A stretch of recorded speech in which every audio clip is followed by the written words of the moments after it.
Assalamualaikum warahmatullahi wabarakatuh. Perkenalkan, nama saya Dio Septiawan, anggota Laksat TPNS Golongan 3, Angkatan 2, Kelompok 2, nomor urut 1.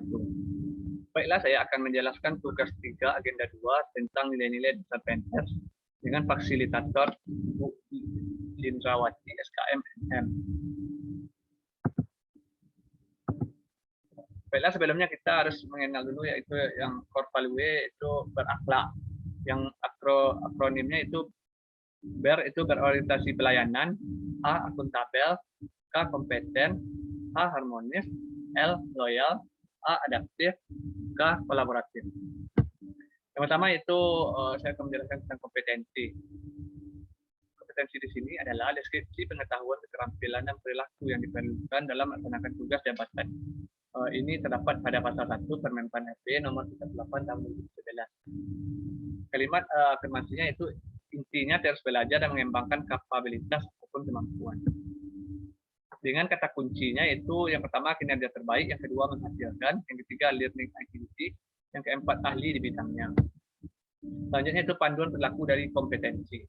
Yang pertama itu meningkatkan kompetensi diri untuk menjawab tantangan yang selalu berubah. Yang kedua membantu orang lain belajar. Yang ketiga melakukan tugas dengan kualitas terbaik.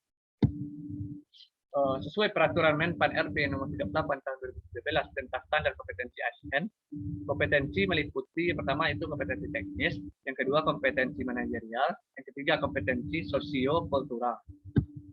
Yang kedua yaitu harmonis. Harmonis menurut Kamus Besar Bahasa Indonesia yaitu seia sekata. Harmoni adalah kerjasama antara berbagai faktor dengan sedemikian rupa hingga faktor-faktor tersebut dapat menghasilkan suatu kesatuan yang luhur. Kalimat afirmasinya itu saling peduli dan menghargai perbedaan. Itu pentingnya suasana harmonis yang yaitu energi positif yang ada di tempat kerja bisa memberikan dampak positif bagi karyawan yang akhirnya memberikan efek domino bagi produktivitas, hubungan internal, dan kinerja secara keseluruhan. Ini merupakan efek positif harmonis di tempat kerja. Kata kunci harmonis itu pertama itu peduli, yang kedua perbedaan, yang ketiga selaras. Selanjutnya itu panduan perilaku harmonis. Yang pertama, menghargai setiap orang apapun latar belakangnya. Yang kedua, suka menolong orang lain. Yang ketiga, membangun lingkungan kerja yang kondusif. Selanjutnya, yang ketiga itu loyal. Loyal di sini yaitu berarti setia atau suatu kesetiaan. Kalimat afirmasinya itu berdedikasi dan mengutamakan kepentingan bangsa dan negara. Dengan kata kuncinya, yang pertama itu komitmen, yang kedua dedikasi, yang ketiga kontribusi, yang keempat nasionalisme, yang kelima pengabdian. Panduan perilaku loyal yang pertama itu memegang teguh ideologi Pancasila, Undang-Undang Dasar 1945, setia kepada NKRI serta pemerintahan yang sah. Yang kedua itu menjaga nama baik sesama ASN, pimpinan, instansi, dan negara. Yang ketiga atau yang terakhir itu menjaga rahasia jabatan dan negara. Yang keempat itu adaptif. Adaptif di sini adalah mudah menyesuaikan diri dengan keadaan itu, menurut Kamus Besar Bahasa Indonesia.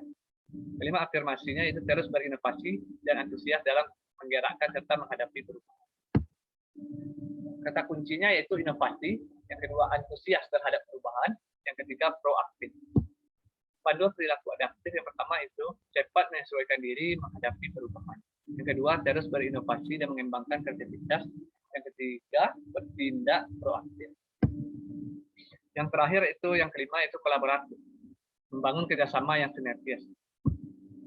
Dengan kata kuncinya itu kesediaan bekerjasama sinergi untuk hasil yang lebih baik. Panduan perilaku kolaboratif yang pertama itu memberikan kesempatan kepada berbagai pihak untuk berkontribusi. Yang kedua, terbuka dalam bekerjasama untuk menghasilkan nilai tambah. Yang ketiga, menggerakkan pemanfaatan berbagai sumber daya untuk tujuan bersama. Topik utama yang ingin saya bahas atau dalami yaitu nilai-nilai dasar PNS berakhlak, dikarenakan nilai ini merupakan nilai dasar saya menjadi ASN. Saran saya untuk perbaikan modul ini yaitu modul ini sudah baik dan bagus, tetapi lebih baik jika dilengkapi lagi dengan gambar dan foto agar pembelajaran dalam modul ini semakin menarik dan lebih mudah dipahami. Sekian paparan dari saya ucapkan terima kasih. Assalamualaikum warahmatullahi wabarakatuh.